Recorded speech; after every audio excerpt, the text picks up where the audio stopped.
Afternoon, everyone. My name's Ben Montgomery. I'm 25 and I'm from London. Now, the purpose of these videos is to document my career change and my transition from a traditional 9 to 5 into me working out what it is that I want to do with the rest of my life. I quit my job 2 weeks ago and I've been doing a whole lot of work since then. So the plan is to update you every four days of what I've been up to. Because I've got like 2 weeks worth of stuff to share with you all, I'm going to try and segment it. So this video is going to be basically framing what I'm going to be doing over the next couple of months. Video 2 will be an update on my first week. Video 3 will be an update on my second week.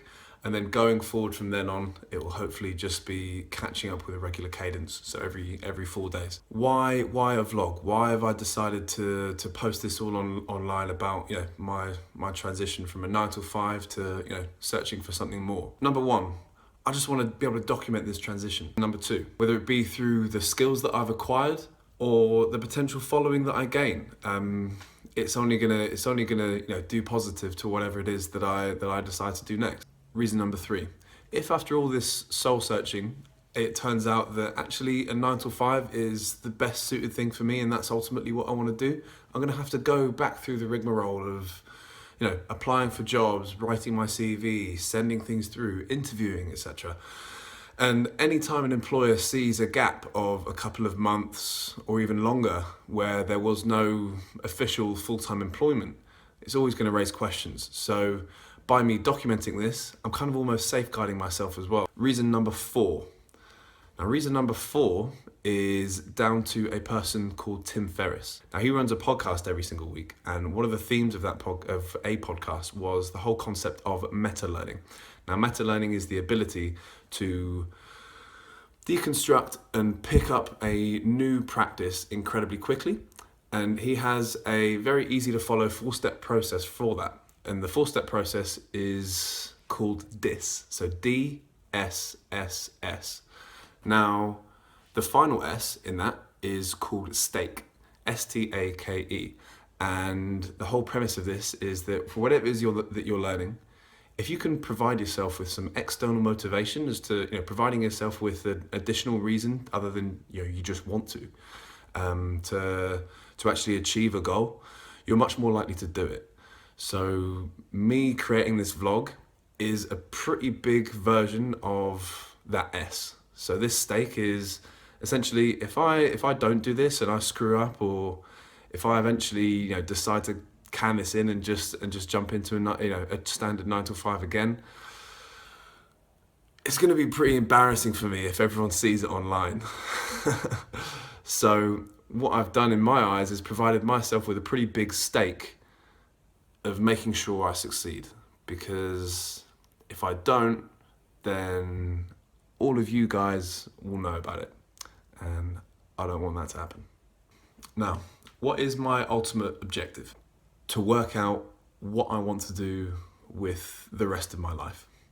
Now, that's intentionally vague, and the reason for this is that a career and your life, more often than not, are pretty much the same thing. I mean, we spend so much time on our careers on a weekly basis that if you just think of one and not the other, you're almost doing yourself a disservice. Now, how did I get here to this specific situation? I've always avoided the difficult question of actually working out on a grander scale, where is it that I want to go? What is it that I want to do? Because I've known that it's going to take so long to answer, so I'll just leave it for another day.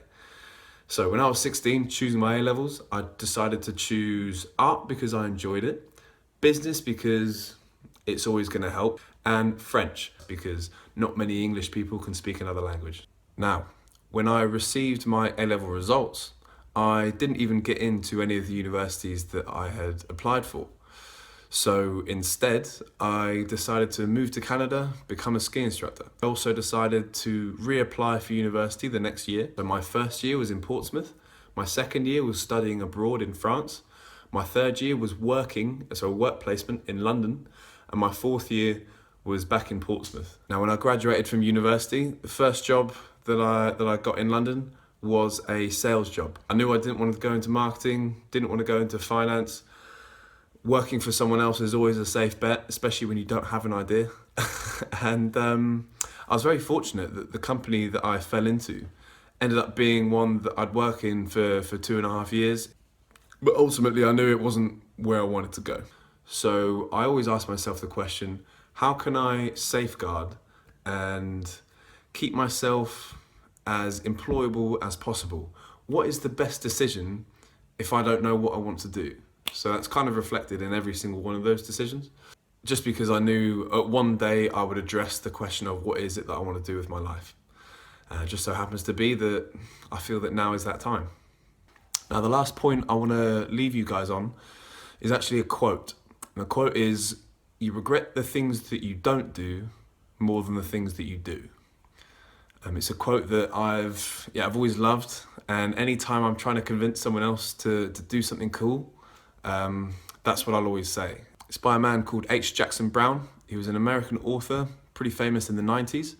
And yeah, it's ultimately what I try and live my life by. And it was a big factor in the decision that I made to quit my job and go pursue something more.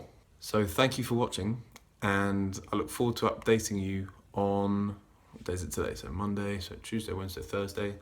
I'll update you on Friday. See you later. Do you want to see what I was using to prop up the camera this whole time as well? Yeah, nice, nice formal bit of equipment.